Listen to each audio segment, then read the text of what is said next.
Everyone, welcome back to my channel. কেমন আছো তোমরা সবাই? আশা করছি সবাই খুব ভালো আছো। আমরাও ভালো আছি। আজ হলো শুক্রবার আর এখন ঘড়ির কাটার সময় হলো দুপুর 2:30। তবে চলো আজকের ব্লগটা এখান থেকেই শুরু করা যাক। আশা করছি আজকের ব্লগটা দেখতে তোমাদের ভীষণ ভালো লাগবে। আজ আমাদের বাড়িতে একটি বিশেষ দিন, আর সেই বিশেষ দিনটি কি বলো তো? আজকে হলো আমার বড়বাবুর জন্মদিন। তাই ভিডিওর প্রথমেই সকল বড়দেরকে আমি বলতে চাই, তোমরা সবাই আমার বড়বাবুকে আশীর্বাদ করো যেন ও খুব ভালো থাকে, সুস্থ থাকে, ওর সকল মনোবাসনা যেন ঈশ্বর পূরণ করেন। ব্যাস এটুকুই।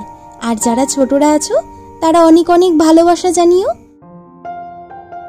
তবে জন্মদিন মানে বড় সড়ো করে যে কিছু হচ্ছে তেমন কিছুই না, আবার যে কিছুই হবে না সেরকমটাও নয়। যাই হোক, সকাল থেকে নানান কাজে আমি ব্যস্ত ছিলাম।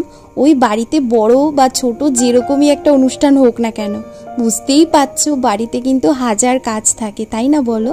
আর হ্যাঁ, যা যা রান্না বান্না করার ছিল সবটাই হয়ে গিয়েছে, তবে এখনো দুপুরের খাওয়া দাওয়া হয়নি। আর আমি এদিকে কি করছি বলো তো, ওই কিছু মুদি বাজার আমার আনার ছিল, সেগুলো এনে দিয়েছে। সেইগুলো না এখন ওই জায়গা মতো রেখে দিচ্ছি, কারণ ওই যখন যেটা লাগে সেটা না ওই ব্যাগের থেকে বার করে করে তারপরে ব্যবহার করতে আমার আবার একটু অসুবিধাই হয়। তো ওই জন্য ভাবলাম যে কালকে রাত্রিবেলায় তো সব নিয়ে আসা হয়েছে, এগুলো এখন আগে জায়গা মতো রেখে দিই, তারপরে সন্ধ্যের সময় তো আমার অনেক কিছুই লাগবে, তখন আবার এখান থেকে বের করে নেওয়া যাবে। আর এদিকে আমি এই শ্যাম্পুর পাতাগুলো পেয়ে যে কি খুশি হয়েছি তার কি বলবো। কেন বলো তো, এই শ্যাম্পুটার কথা না আমি লিখতে ভুলে গিয়েছিলাম, আর সেখানে ও যে মনে করে নিয়ে এসেছে এইটা দেখে আমি ভীষণ খুশি হয়ে গিয়েছি, কারণ এটা ভীষণ দরকার ছিল। এদিকে এখন আমি চিনিটা গুঁড়ো করে নিচ্ছি। কেন বলো তো, আজকে না আমি বাড়িতে কেক বানাবো, কারণ তিনি বলেছেন যে প্রতিবার তার জন্মদিনে আমি বাইরে থেকে কেক কিনে আনি আর সেই কেক সে কাটে। তবে এখন যেহেতু আমি বেশ ভালোই কেক বানাতে শিখে গিয়েছি, তো ওই জন্য নাকি যদি আমি নিজের হাতে পায়েস, কেক এগুলো বানাই তাহলে নাকি তার একটু বেশি ভালো লাগবে। আর মা তো অনেক আগেই বলে দিয়েছে যে পায়েসটা যেন আমি বানাই, কারণ আমার হাতের পায়েস খেতে নাকি ভীষণই পছন্দ করে সবাই। তো এই কথাটা নতুন জানতে পেরে আমার ভীষণ ভালো লেগেছে। তো ওই জন্য ভাবলাম যে আজকে তার জন্মদিন, এত সুন্দর একটা আবদার করেছে, এই আবদারটা আমি রাখতেই পারি।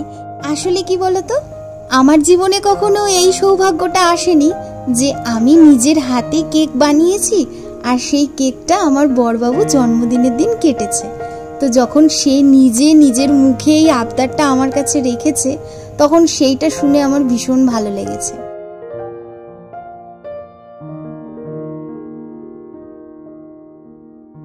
আর এখন আমি কি করছি বলতো, ওই কালকে যে যে জামা কাপড়গুলো কেচেছিলাম সেগুলো তো কালকে কিছু শুকায়নি, তো সেইগুলো আজকে সকালে আবার মেলে দিয়েছিলাম ছাদে। সেগুলো এখন খুব ভালো করে শুকিয়ে গিয়েছে, তারপর ওই একটু আগে নিয়ে এসেছি, এখন ওই জন্য ওগুলো ভাঁজ করে রাখছি। আজকে না আমার ভাই আসবে জানো, প্রতিবার জামাইবাবুর জন্মদিনের দিন তিনি কিন্তু এসে হাজির হয়ে যান, আর অনেক আগে থেকেই বলে রাখে আমাকে যে দিদি ভাই আমি কিন্তু দাদার জন্মদিনের দিন অবশ্যই চলে আসবো। আমারও বেশ ভালো লাগে জানো তো। কি বলো তো, আমরা তো মেয়েরা চাইলেই সবসময় ওই রক্তের মানুষগুলোকে দেখতে পাই না, কিন্তু এই ছোট ছোট যখন কোনো একটা অনুষ্ঠান থাকে বাড়িতে, সেই বিশেষ দিনগুলোতে যখন বাড়ির থেকে কেউ আসে তখন ভীষণই ভালো লাগে, তাই না বলো? আর তোমরা তো জানোই বেশ কয়েকটি দিন ধরেই আমার মনটা একটু খারাপ ছিল বাড়িতে যাওয়ার জন্য। তো এখন নানান কাজের কারণে আমি যেতে পারছি না বাড়িতে, তবে সেখানে যখন ভাই আসছে আমার না ভীষণ ভালো লাগছে।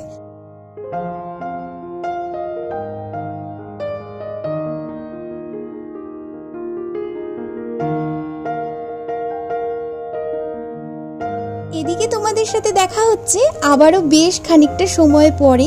ওই দুপুরবেলা জামা কাপড় ভাঁজ করছিলাম, ওই সময় জামা কাপড় ভাঁজ টাজ করলাম, তারপর উনি আবার গেলেন ভাইকে আনতে, কারণ ও ট্রেন থেকে নেমেই দাদার সাথে গাড়িতে করে আসবে বলে রেখে দিয়েছিল। যখনই আসে তখনই আনতে যায় ও, তো ওকে আবার নিয়ে আসলো। আনার পর তারপরে আমরা সবাই খাওয়া দাওয়া করলাম দুপুরের। তারপরে ওই বাড়ি থেকেও আসলে জানোই তো কত গল্প হয়, কিভাবে যে সময়গুলো চলে যায় বুঝতেই পারা যায় না। আর এখন আমি পায়েস রান্না করছি। আর আমার ভাই দাদার জন্মদিনের জন্য যে কেকটা আমি বানাবো, সেই কেকটার ওই যে ডিম আর এই চিনির গুঁড়োটা, ওটা না বিটারে একটু বিট দিয়ে দিচ্ছে। সেদিনের আমার এই ছোট্ট ভাইটা আজ দেখো কত বড় হয়ে গিয়েছে। আসলে দিন তো চলেই যায় এভাবে, তাই না বলো? দিন কারোর জন্যই বসে থাকে না। আমাকে যেই দেখেছে পায়েস রান্না করছি, তাড়াতাড়ি করে রান্নাঘরে চলে এসে বলছে যে দিদিভাই তুই তো পায়েস রান্না করছিস, আমাকে দে, বাকি যে কাজটুকু রয়েছে সেটুকু আমি করি। আমি বললাম তোমার কিছু করতে হবে না, তুমি যাও গিয়ে দাদার সাথে বসে দাদাকে একটু কোম্পানি দাও। কারণ সত্যি কথা বলতে আজকে তার হ্যাপি বার্থডে বলে কথা, তো সে একা একা কেন থাকবে। বলছে না না একা একা নেই, দাদা তো এখন কাজ করছে দাদার অফিসে। আমি বলেছিলাম যে আজকের দিনটা থাক, আর অফিসের কাজ করতে হবে না। কে কার কথা শোনে, মানে উনি হচ্ছে একজন কাজ পাগল মানুষ, বুঝছো?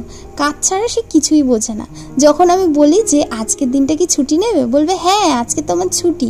কিন্তু জানো দিনটার মধ্যে সে ঠিক কয়েক ঘন্টা বার করে নেবে তার কাজের জন্য। তাই আজও কিন্তু তার অন্যথা হয়নি, সেই কাজে ঠিক বসেই গিয়েছে।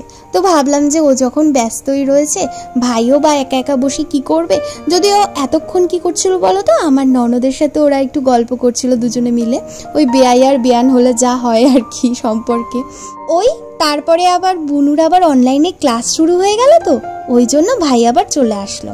আর এই যে এরপরে ভাই বোন দুজনে মিলে একসাথে কেক বানাচ্ছি, বেশ মজা লাগছে। কিন্তু জানো অন্যদিন কি হয়, এই রান্নাঘরে তো একা একাই সব কাজ করি, কিন্তু যেদিন হয় কি ওই বরের যেদিন কাজের চাপ একটু কম থাকে ও এসে একটুখানি সাহায্য করে।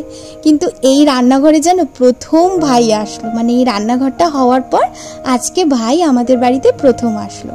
রান্নাঘরটার বয়স তো দেখতে দেখতে 5 মাস হয়েই গেল, আর সেই 5 মাসের মধ্যে ওর আর আসার সময় হয়নি। যাই হোক, ওরও পড়াশুনোর কাজে ভীষণ ব্যস্ত থাকে ও। তবে আজকে এসে বলছে রান্নাঘরটা নাকি দেখে ভীষণ ভালো লাগছে। বলছে রান্নাঘরটা এত সুন্দর লাগছে দেখতে। এর আগে ও ভিডিও কলে দেখেছে, মাও ভিডিও কলে দেখেছে, কিন্তু এখনো পর্যন্ত সামনাসামনি মাও দেখেনি। তবে ভাই দেখে যখন বলছে এত সুন্দর লাগছে দেখতে, আমার কিন্তু ভীষণ ভালো লাগলো জানো। আসলে কি বলতো, এই রান্নাঘরটা এতটাই শখের আমার, আর কি বলতো অনেক দিন অপেক্ষা করার পর পেয়েছি, তো ওই জন্য না এই রান্নাঘরটার কথা যখন কেউ ভালো বলে কি যে ভালো লাগে, সেটা একমাত্র যে বলে সে সামনে থেকে তো সেই শুধু বুঝতে পারে। এদিকে মোটামুটি আমার রান্নাঘরের কাজ প্রায় শেষ পর্যায়ে এসে পৌঁছেছে। পায়েসটাও খানিকটা হয়েই গিয়েছে, আর খানিকটা হলেই হয়ে যাবে। আর এই যে কেকের ব্যাটারটা এই কেক বোলটার মধ্যে দিয়ে এখন কি করছি বলো তো, ভালো করে না ভেতরের যে হাওয়াটা ছিল সেটা বার করে দিলাম। আর এইভাবে ওই উপর থেকে না একটু মোরব্বা দিয়ে দিচ্ছি, কারণ এই মোরব্বাটা দিলে না কেকটা বেশ ভালো লাগে খেতে। ওই কিছুটা মোরব্বা এনে রেখে দিয়েছি, মাঝে সাঝেই যখন কেক করি তখনই দিয়ে দিচ্ছি, বুঝলে। আর এই কেকটা কিন্তু আমি মাইক্রোওভেনে করছি না, আমি এই কড়াইটাকে প্রিহিট করে নিয়ে কড়াইতেই করছি। আসলে এই কড়াইতে করলে না দেখি কেকের কালার ভালো আসে, কেকটা বেশি খেতে সুন্দর হয়। আর সত্যি কথা বলতে না এই কড়াইতে আমি এখন কমফোর্টেবল হয়ে গেছি কেক বানাতে। আর একটা জিনিস কি বলতো, এই কেক বানানোর সময় যদি অ্যালুমিনিয়ামের এরকম ঢাকনা দেওয়া হয় তাহলে না কেকের ওপরে কালারটা এত দারুণ আসে না, ভীষণ সুন্দর কালার আসে জানো। আর এদিকে পায়েসটাও হয়ে গিয়েছে, এবার নামিয়ে নেব। আসলে কি বলতো, পায়েস তৈরি করতে না আমার বেশ খানিকটাই সময় লাগে। ওই দুধটা জাল দিয়ে ঘন করে তারপরেই আমি চাল দিই, আর তাতে করে পায়েসটা খেতে ভীষণই স্বাদের হয়। যাই হোক, এবার তাহলে আমি একটু রেডি হয়ে নিই।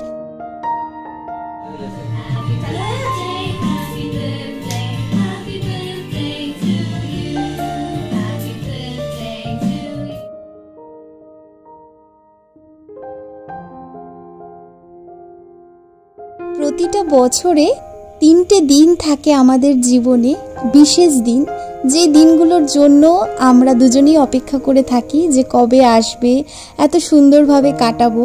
দেখো বিশেষ দিন মানেই যে অনেক ধুমধাম করে বড় করে কাটাতে হবে এমন কিছুই নয়। এই সামান্য ছোট ছোট আনন্দগুলো কিন্তু জীবনে অনেক পরিবর্তন নিয়ে আসে আমাদের, কারণ দৈনন্দিন জীবন যেহেতু আমাদের এক ধারায় চলে, সেইখানে এই আনন্দগুলো আমাদের জীবনে নতুন ছন্দ এনে দেয়, তাই না বলো।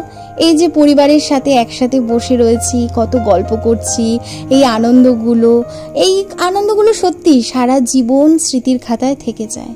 আমার বিয়ের আগে জানো তো কখনোই এই বাড়িতে বরবাবুর বা বোনের কারোরই জন্মদিন পালন করা হয়নি। আমার বিয়ে হয়েছে তারপর থেকেই, মানে ওই বছর থেকে এগুলো শুরু হয়েছে। তো এই নিয়ে 3 বছর হচ্ছে আমার বরবাবুর জন্মদিন আমি শ্বশুর বাড়িতে বসে পালন করছি। আর বিয়ের আগে কি বলতো, আমি ওর জন্মদিনটা না ওই রেস্টুরেন্টে গিয়ে, মানে অফিসে অন্য জায়গায় পালন করতাম। তো সেই আনন্দটা একরকম ছিল। আর এই যে বিয়ের পরের এই পরিবারের সাথে কাটানো এই দিনের আনন্দগুলো একদমই আলাদা।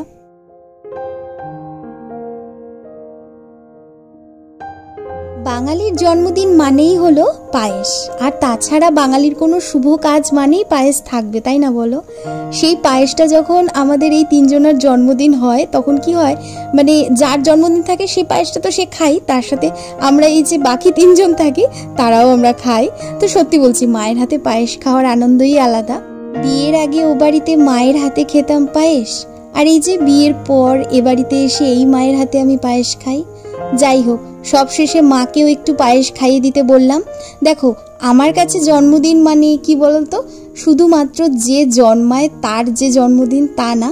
আমার কাছে জন্মদিন মানে তার তো জন্মদিন, তার কাছে একটা বিশেষ দিন থাকে, তার সাথে মায়েরও কিন্তু মাতৃত্বের জন্মদিন থাকে, তাই না বলো? আর তাই তোমাদেরকে বলতে চাই, আজ যেমন আমার বরবাবুর জন্মদিন, তেমন কিন্তু আমাদের মায়েরও আজ তার প্রথম মাতৃত্বের জন্মদিন, জানো? যাই হোক, এবার তবে আমরা সবাই একটু কেক খাই, ছবি তুলি, কারণ এখন তো একটু ছবি তোলার পালা রয়েছে। তবে চলো, আজকের মতো তোমাদেরকে এখানেই বিদায় জানাচ্ছি। যদি কিছু ভালো লাগে তাহলে একটা লাইক করো, কমেন্ট করে জানিও ভিডিওটা কেমন লেগেছে। আর হ্যাঁ, ভিডিওটা কিন্তু অবশ্যই বন্ধুদের সাথে শেয়ার করো, কেমন? সবাই খুব খুব ভালো থেকো, সুস্থ থেকো। সকলের সাথে দেখা হচ্ছে পরবর্তী ভিডিও। ততক্ষণের জন্য সবাইকে টাটা।